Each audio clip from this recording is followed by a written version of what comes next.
O Espírito Santo me levou, na quinta-feira que passou, num momento de oração aqui com um grupo de pastores, ao livro do profeta Joel. E eu quero agora à noite compartilhar com vocês algumas coisas dentro deste livro do profeta Joel. Preste atenção agora, nada pode te distrair. Em primeiro lugar, o nome Joel, cada nome tem um significado. Nomes, lugares não estão na Bíblia por acaso. Tudo tem um significado. O nome Joel, traduzido, quer dizer: o Senhor é Deus. Esse é o significado do nome Joel. Joel é considerado um dos menores profetas da Bíblia. Quando fala menor, não é em importância como pessoa, como profeta, como servo de Deus.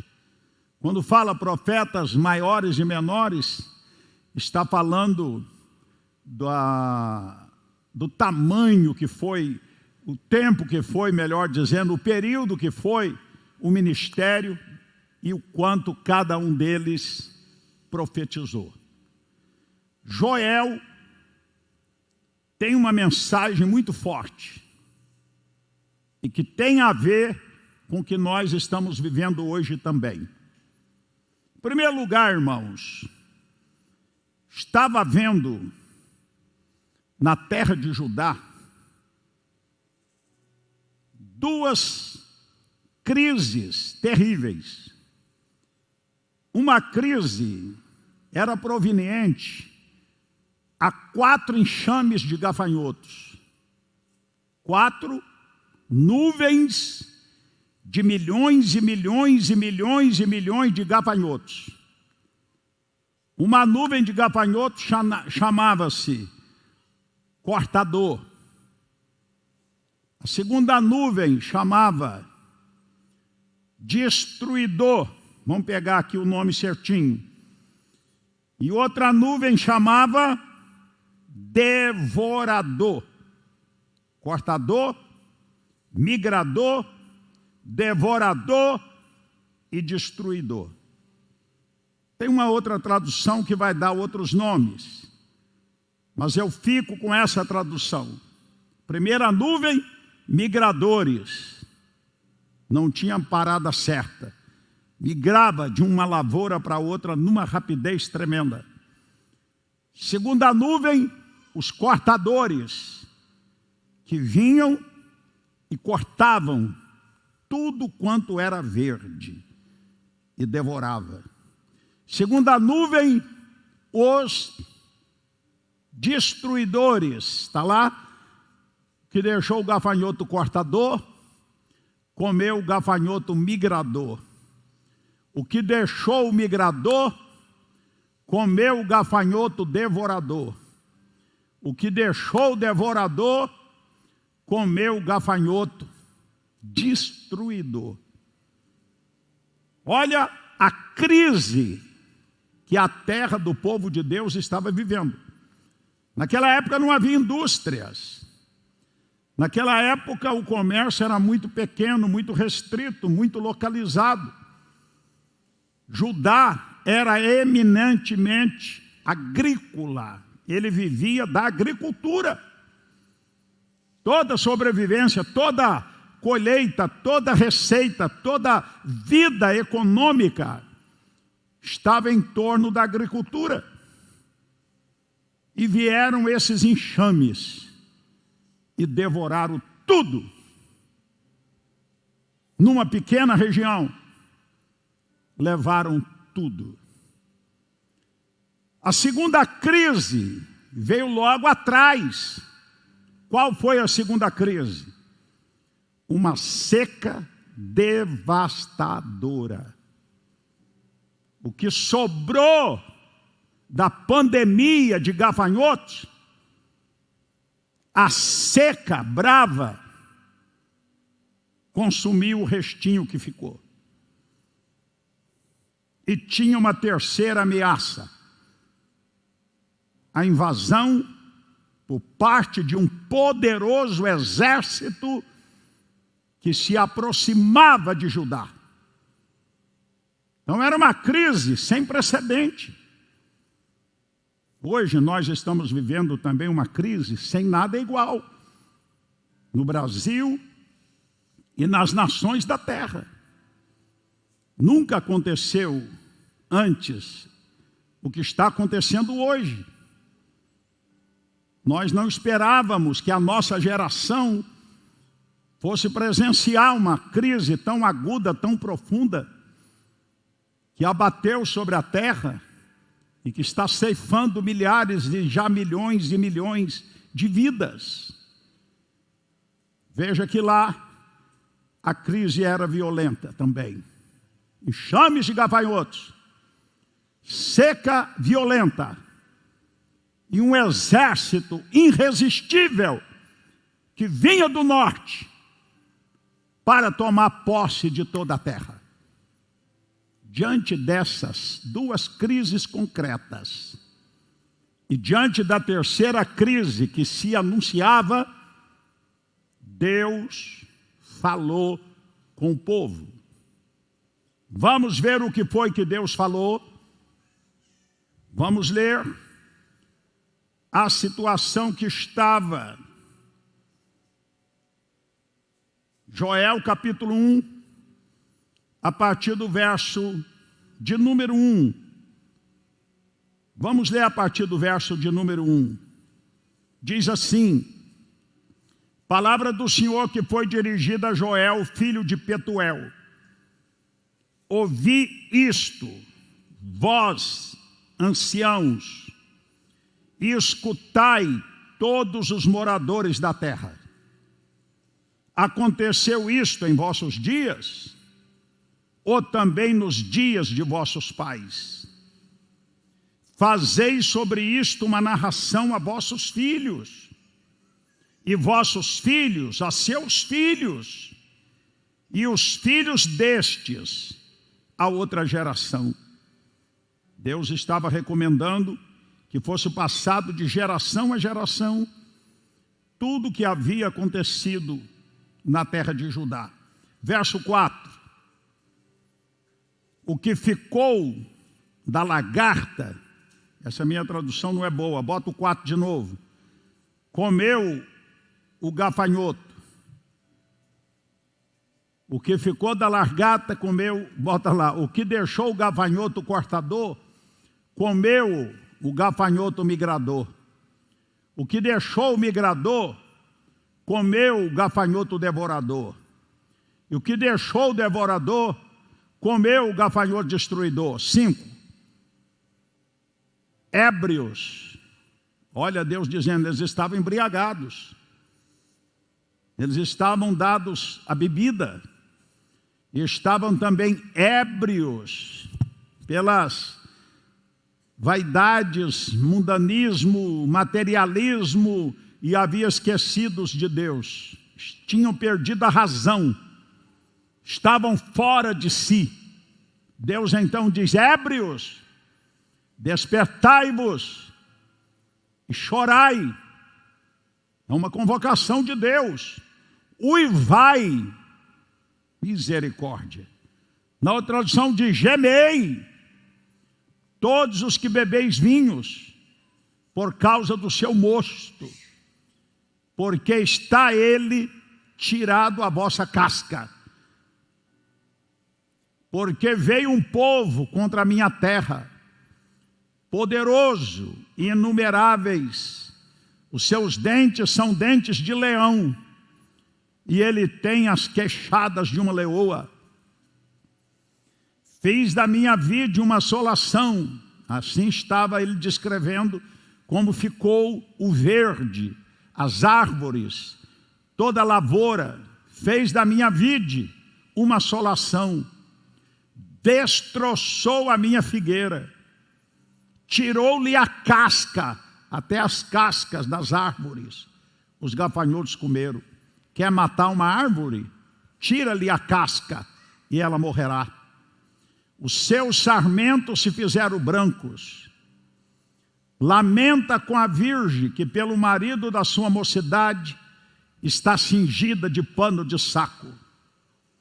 Cortada está da casa do Senhor a oferta de manjares e a libação.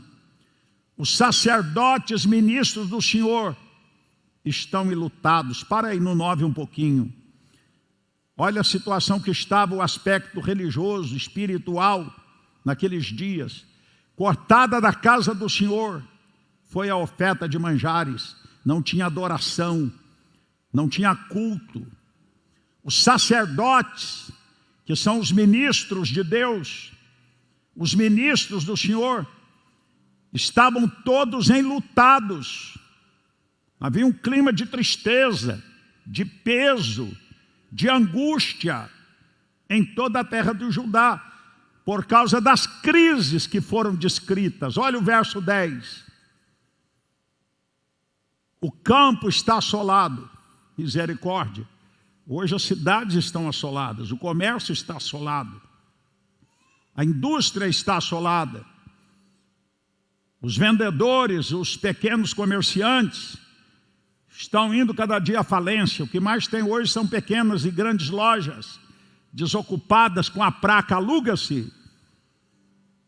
Lá era no sentido da sua cultura própria. Assolada a terra de luto, o cereal está destruído, a vide se secou, as olivas, os olivais se murcharam. Envergonhai-vos, lavradores, uivai, vinhateiros, sobre o trigo e sobre a cevada, porque pereceu a messe do campo. A vide se secou, diga misericórdia. A figueira se murchou, a romeira também, e a palmeira e a macieira. Todas as árvores do campo se secaram, e já não há alegria entre os filhos dos homens.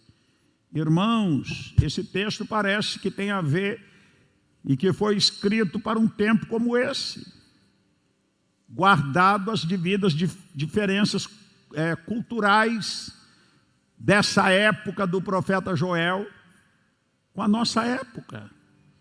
Agora veja o 13. Cingi-vos de pano de saco. Deus agora convoca e Deus começa a dar receita para mudar o negócio. Quem quer a receita para mudar a situação? Quem quer a receita de Deus para mudar a situação? Levante a mão e diga amém. Olha o que Deus diz: cingi-vos de pano de saco e lamentai. Vestir de saco de cilício era símbolo de tristeza, de humildade e de arrependimento. Era comum as pessoas, quando tinham uma grande decepção, um grande sofrimento, se vestir de saco de cinza, colocar cinza na cabeça, digo, e rasgar as próprias vestes, como símbolo de tristeza. Mas apóstolo, hoje é dia de celebrar, e o Senhor está trazendo uma palavra tão pesada, é dia de reflexão. Deus quer que eu e você reflitamos sobre o que a palavra de Deus diz que aconteceu naqueles dias e o que está acontecendo hoje. Qual foi a receita de Deus para aqueles dias e qual é a receita de Deus para os dias de hoje, porque o Senhor não mudou. Ele continua o mesmo de ontem, de hoje e o será eternamente. Cingi-vos de saco de cinza, lamentai, sacerdotes. Começa pelo altar, começa pelos pastores, começa pela liderança e vai para todo o rebanho. Olha lá, uivai, gemei, ministros do altar, ministro de louvor, ministro de dança, instrumentistas, vocalistas, está falando com todos que são do altar, que tem uma parcela de responsabilidade maior do que a membresia da igreja. Deus nos chama a responsabilidade. Vinde, ministros de meu Deus, passai a noite vestido de pano de saco, porque a casa do vosso Deus foi cortada a oferta de manjares e a libação. Não havia mais culto naqueles dias. Tem cidade agora que as igrejas estão fechadas de novo.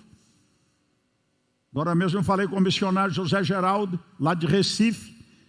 Ele disse: apóstolo, eu tive que mudar a Santa Ceia, porque está proibido completamente os cultos. Não temos condição de fazer culto no prédio, porque aqui a pandemia avançou de uma forma terrível. E em outros lugares também. Agora há pouco recebi notícia de um filho na fé.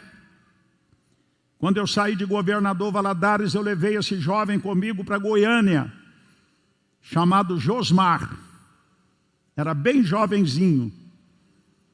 Quando eu fui para Recife, deixei Goiânia e fui para Recife, o Josmar continuou em Goiânia e se transformou num pastor muito abençoado, muito usado, muito ungido. Chegou a ter uma catedral com mais de 5.000 discípulos lá em Goiânia.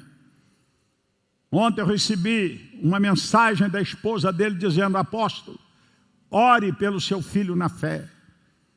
Ele está internado, entubado com Covid-19. E agora recebi outra mensagem: apóstolo, ele partiu. Jovem ainda. Então essa coisa não é brincadeira, irmãos. Nós não podemos acostumar com isso. Nós precisamos reagir como igreja. Reagir no sentido de clamar, de orar, de jejuar, de arrepender, de pedir perdão a Deus por tanto pecado da nação, por tanto pecado das nações, por tanto escárnio, zombaria da pessoa bendita do Senhor Jesus. A ira de Deus, o juízo de Deus, ele pode ser aplacado, ele pode ser alterado quando alguém clama por misericórdia. Digam amém. Diga glória a Deus. Então essa palavra é muito dura. Olha o verso 14. Promulgai um santo jejum. Aí está a receita. Convocai uma assembleia solene. Congregai os anciãos. Está falando aí de autoridades espirituais. Ancião, presbítero, diáconos, evangelistas. Todos os moradores desta terra. Convocai-os para a casa do Senhor vosso Deus. E clamai ao Senhor. Verso 15. Que dia, porque o dia do Senhor está perto, e vem como assolação do Todo-Poderoso. Acaso não está destruído o mantimento diante dos vossos olhos? E da casa do nosso Deus a alegria e o regozijo? A semente mirrou debaixo dos seus torrões, os celeiros foram assolados, os armazéns derribados, porque se perdeu o cereal. Como geme o gado, a seca no campo. As manadas de bois estão sobre modos inquietas, porque não tem pasto. Também os rebanhos de ovelhas estão perecendo. A ti, ó Senhor, clamo, porque o fogo consumiu os pastos do deserto. A chama abrasou todas as árvores do campo. Também todos os animais do campo bramam, suspirantes por ti, porque os rios se secaram e o fogo devorou os pastos do deserto. Aí está a descrição detalhada da situação. Agora olha para cá, para eu não cansar vocês com uma leitura longa. Situação que o povo estava, Joel, de 1:7 a 14. Muito bem. Preste atenção agora, o chamado ao arrependimento. Joel 1:13 e 14. Nós já lemos, mas eu quero ler outra vez. Joel 1:13 e 14. Diz assim: cingi-vos, lamentai-vos, sacerdotes, gemei, ministros do altar, entrai e passai vestidos de pano de saco, durante toda a noite, ministros do meu Deus, porque a oferta de manjares e a libação cortada foram da casa do meu Deus. Santificai um jejum, apregoai um dia de proibição, congregai os anciões de todos os moradores da terra na casa do Senhor vosso Deus e clamai ao Senhor. Joel 2:12 a 17. Outra convocação. Desculpa. Joel 2:12 a 17. Olha o que Deus ainda diz. Ainda assim agora mesmo diz o Senhor: convertei-vos a mim de todo o vosso coração, e isso com jejum, com choro e com pranto. Verso 12, Deus está convocando o povo: convertei-vos a mim, e isso de todo o vosso coração, e com jejuns, e com choro, e com pranto. Olha para cá. Essa palavra hoje não é para Judá. Essa palavra hoje não foi para os contemporâneos de Joel. Foi direto para eles na ocasião. Hoje é para mim e para você. Deus está falando com o povo capixaba. Está falando com o povo brasileiro. Diante da crise, diante do que foi descrito aqui, tanto aconteceu na época como estamos vivendo hoje, Deus está dizendo: convertei-vos a mim de todo o vosso coração. A palavra converter é mudar de rumo, gente. Eu estou andando nessa direção. Eu paro, dou meia volta e passo a andar no sentido contrário. Alguém pode dizer: eu já sou convertido. Nós estamos em processo de conversão. Todos os dias. Tem áreas da nossa vida que precisa ser convertida, mudada. Tem coisas que são áreas cavernosas, de trevas, que ninguém sabe, que ninguém tem acesso, mas que precisamos nos conscientizarmos que precisamos mudar naquela área. E não sou eu que estou dizendo, eu sou apenas um mensageiro. A mensagem é de Deus: convertei-vos a mim.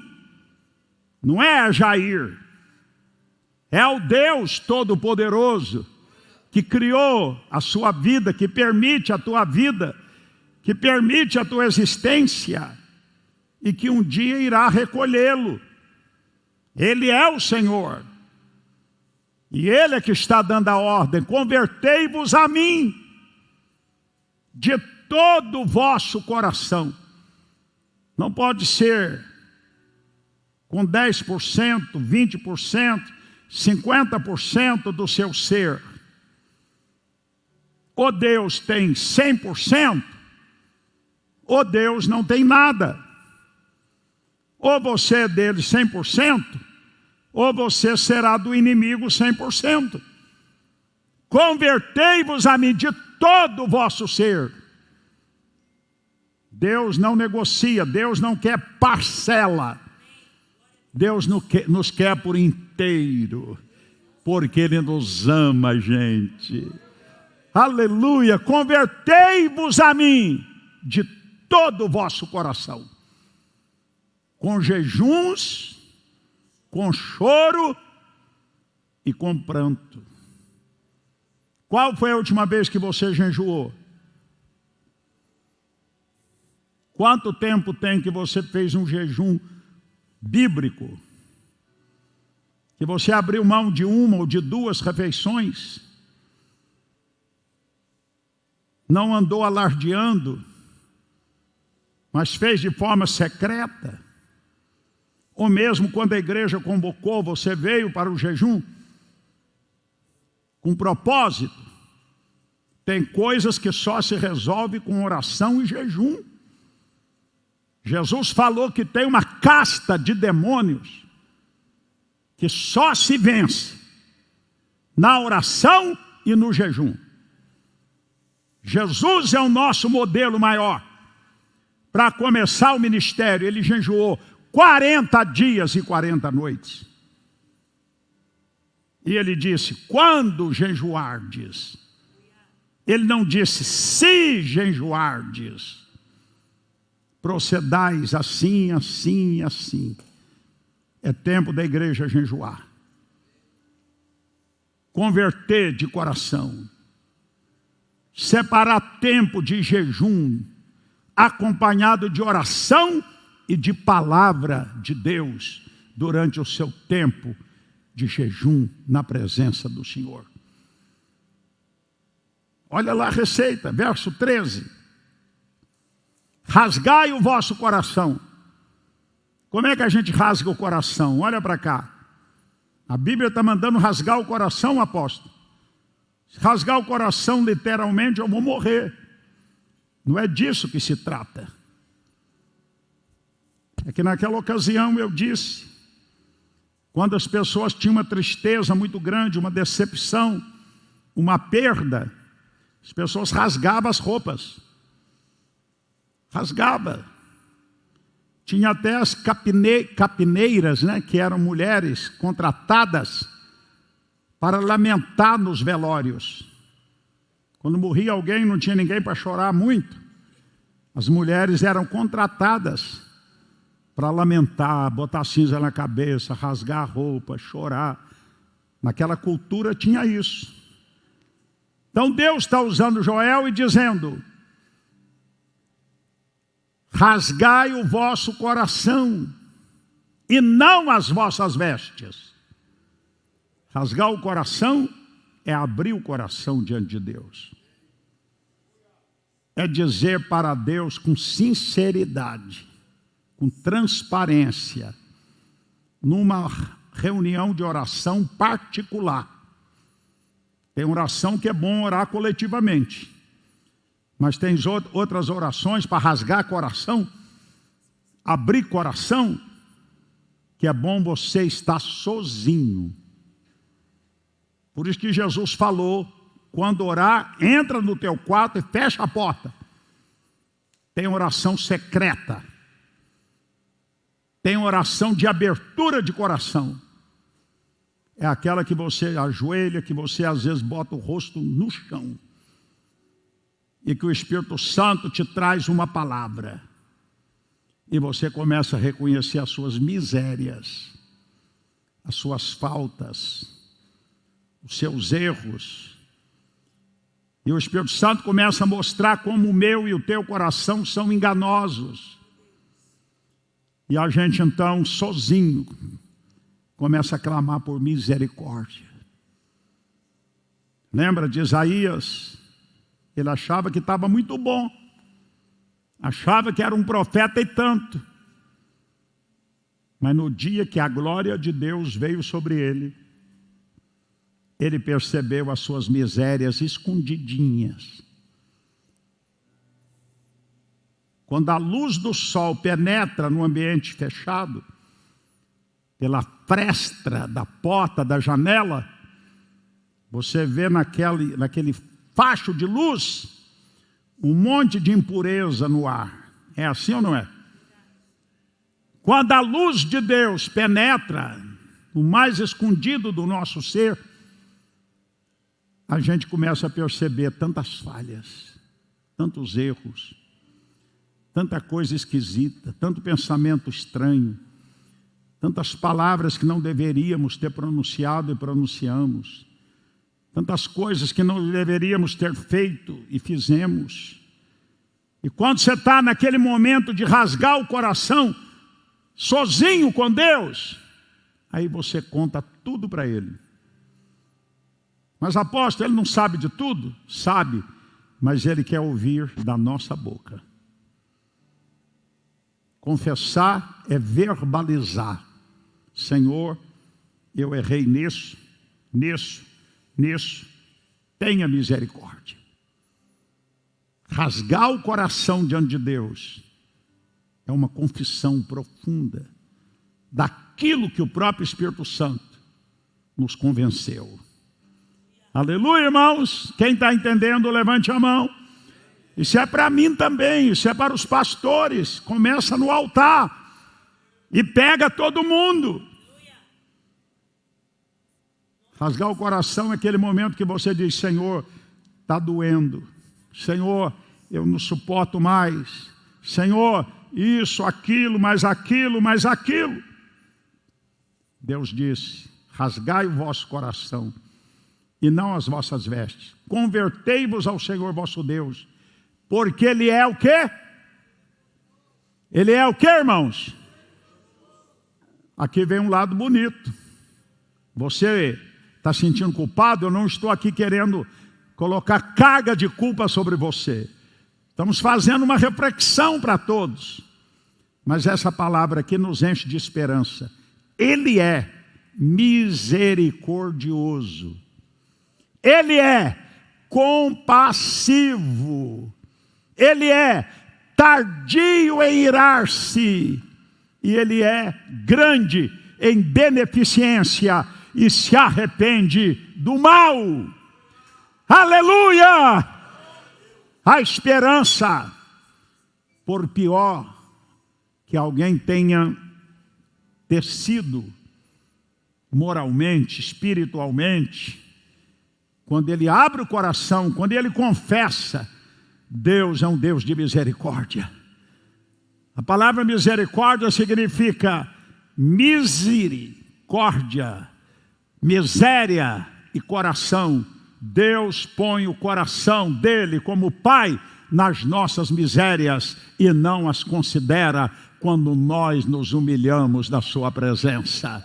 Aplauda o Senhor com alegria. A esperança para a reversão de qualquer crise, de qualquer situação pessoal ou coletiva. Aleluia, irmãos! Quem está animado por isso?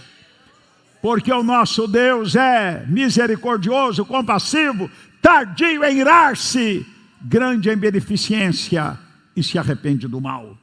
Desde que cumpramos a receita de jejuar, de orar, de converter dos maus caminhos, de rasgar o coração. Amém, gente? E aí haverá esperança para nós, para a nossa família, para a nossa cidade e para a nossa nação. O que mais que Deus vai dizer para eu te mostrar o lado bonito e a gente orar? Ainda no capítulo 2, estamos apenas no verso de número 13. Olha o 14. Quem sabe se voltará, Deus se voltará para nós, se arrependerá do mal que o Senhor havia liberado e deixará após si uma bênção em oferta de manjar, libação ao Senhor vosso Deus. Verso 15, Deus repete a convocação. Vamos ler juntos? Olha o verso 15, 16 e 17. Lê comigo. Bota os olhos lá. Com máscara ou sem máscara. Você está lendo a mensagem de Deus para o seu povo. 1, 2, 3, já. Tocai a buzina em Sião. Santificai um jejum. Proclamai um dia de proibição. Congregai o povo. Santificai a congregação. Ajuntai os anciãos, congregai os filhinhos e os que mamam. Saia o noivo da sua recâmara e a noiva do seu tálamo. Chorem os sacerdotes, ministros do Senhor, entre o alpendre e o altar, e digam: poupa o teu povo, ó Senhor, e não entregues a tua herança ao opróbrio, para que as nações façam escárnio dele. Porque diria entre os povos: onde está o seu Deus? Então o Senhor terá zelo da sua terra e se compadecerá do seu povo. Quem está entendendo, diga amém. Diga glória a Deus. Aleluias.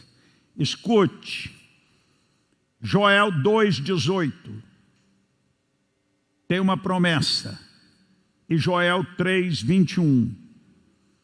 Joel 2,18 diz: então o Senhor terá zelo da sua terra e se compadecerá do seu povo.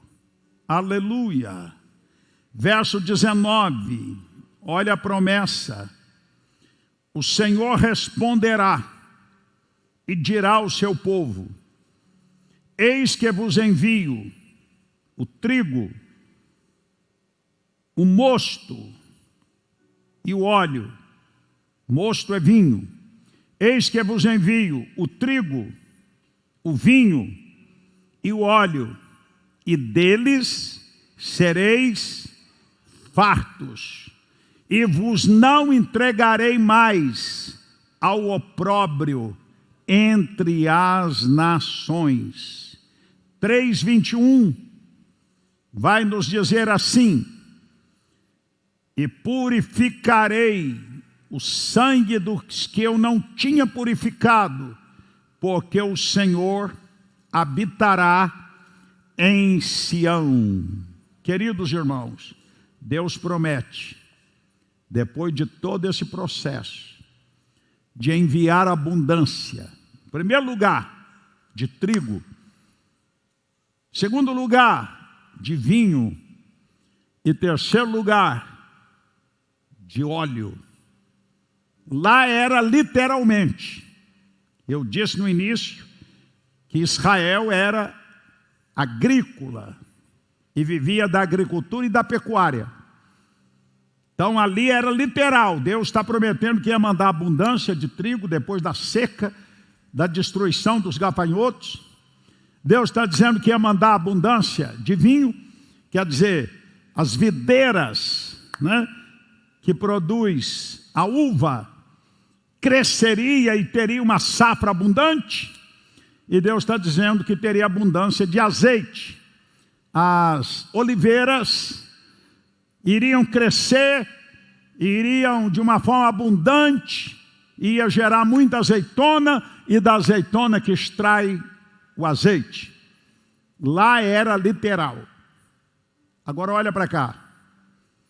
Deus está prometendo aqui, e aqui tem uma palavra revelada. Deus está prometendo abundância de cereal, abundância de trigo. Trigo fala de alimento, gente. É do trigo que se faz o pão de cada dia.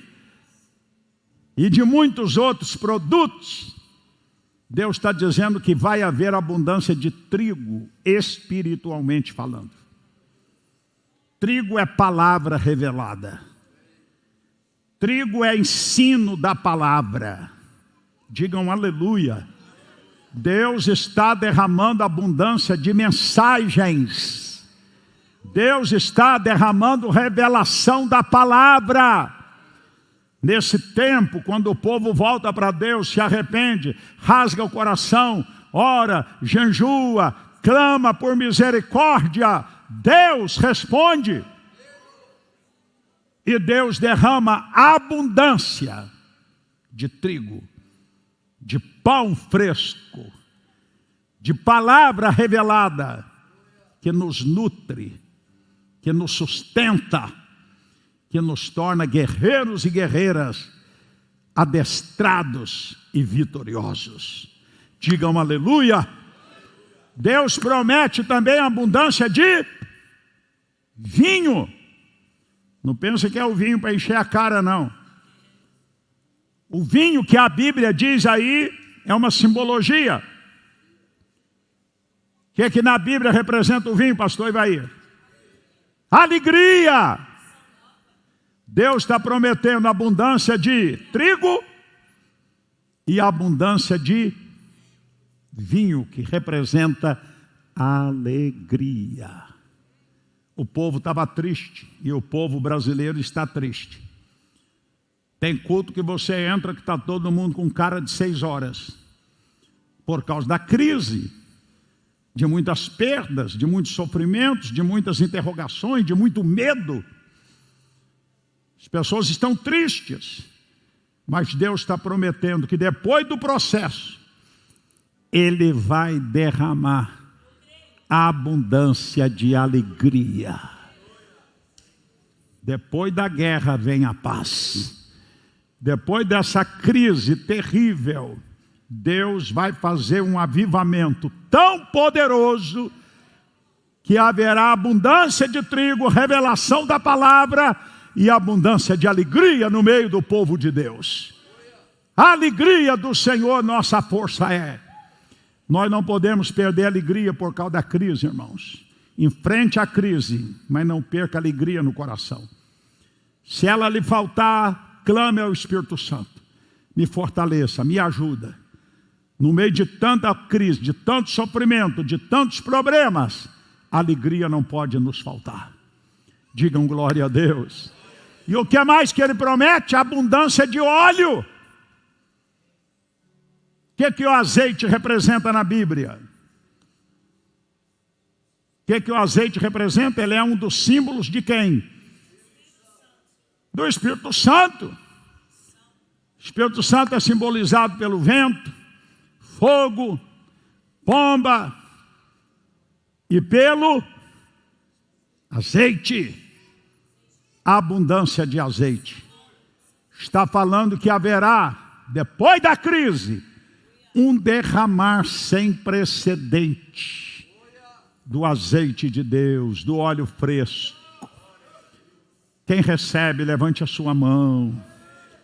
Irmãos, a igreja é gloriosa. A igreja que Jesus vai arrebatar será uma igreja gloriosa, cheia de glória. Uma igreja santa, sem mancha, sem mácula. Uma igreja renovada, não envelhecida, sem ruga. Não pense que a igreja será derrotada, que o povo de Deus será derrotado por causa da crise. Não! O Senhor prometeu a Joel, foi assim naqueles dias e será assim nos nossos dias. Deus vai fechar as cortinas com grande avivamento, com grande mover, com grande revelação da palavra, com grande alegria e com grande manifestação do Espírito de Deus em nós e através de nós. Agora olha para cá. Joel 2:28 é um texto muito conhecido.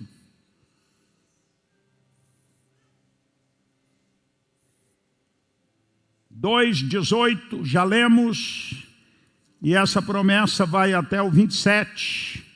2:18 ao 27. Mas eu não vou ler todo o texto, vou só mostrar para vocês a restituição. Olha o que diz o Senhor, a partir do 23 do capítulo 2. Vós, filhos de Sião, quem é filho de Sião aí, levante a mão. Quem é filho de Sião, filha de Sião, aleluia. Sião está referindo-se aos céus. Regozijai-vos e alegrai-vos no Senhor, porque Ele vos dará ensinador de justiça, pregadores, mestres. Deus vai levantando homens e mulheres de integridade e de revelação. O Senhor fará descer a chuva a temporã e a seródia no primeiro dia. Verso 24. As eiras, quer dizer, as dispensas, os paiós se encherão de trigo, os lagares transbordarão de vinho e de óleo. 25, olha o que Deus promete. Deus promete restituição. O que foi que o diabo roubou de você? O que foi que a pandemia te tomou? O que foi que você perdeu? Olha o que Deus diz no 25. Restituí-vos-ei os anos que foram consumidos pelo gafanhoto, pela locusta. Eu não gosto dessa tradução, deixa eu ler lá o 25.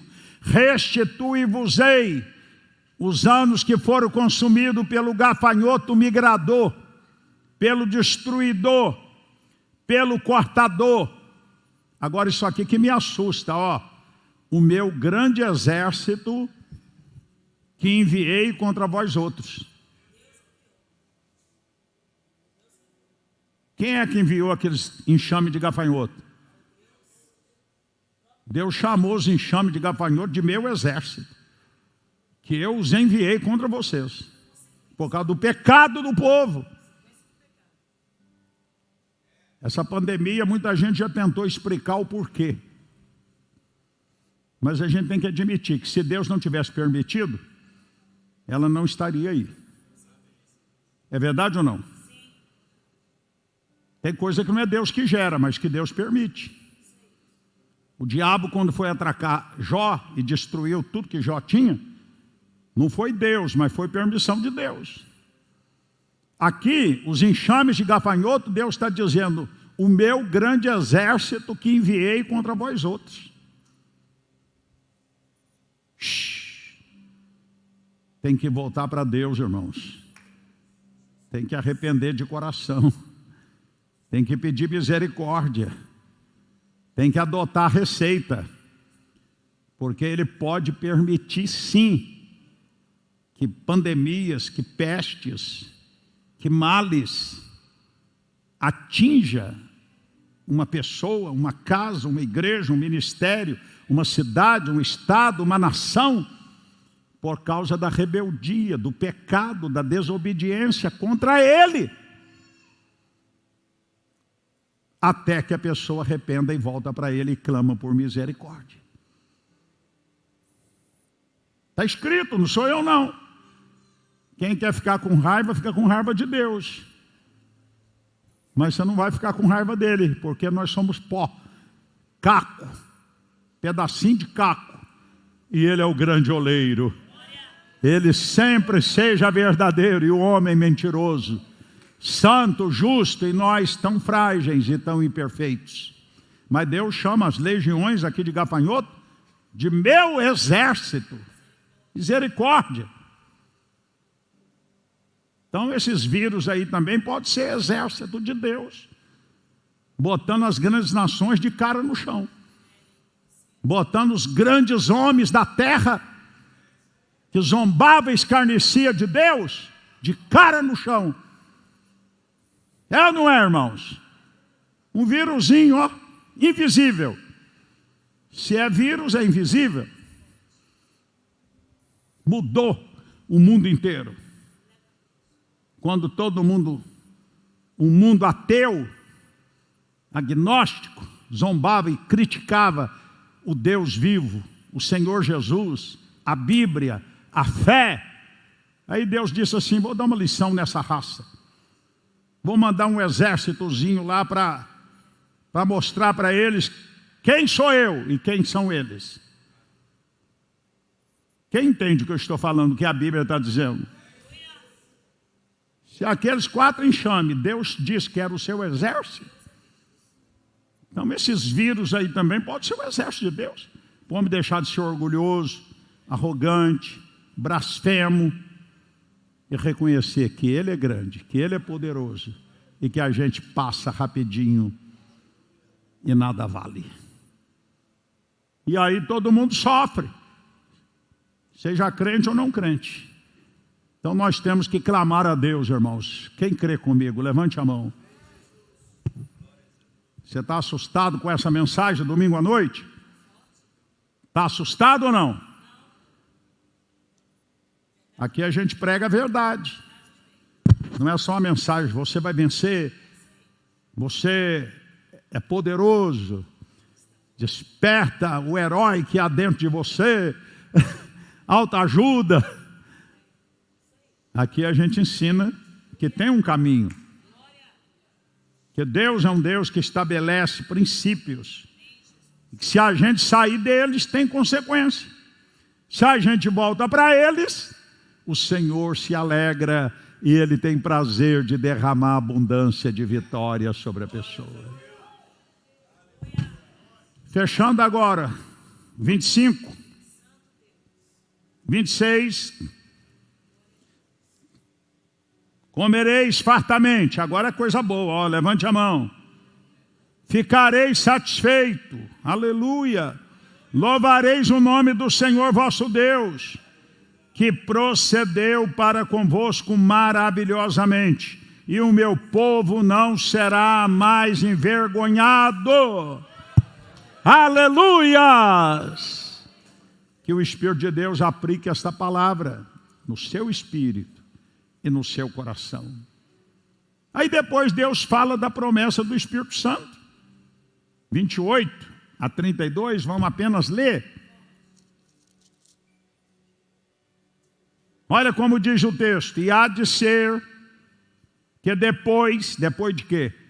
Depois desse processo de rasgar o coração, de arrepender, de chorar, de jejuar, de orar, e há de ser que depois derramarei o meu espírito sobre toda a carne.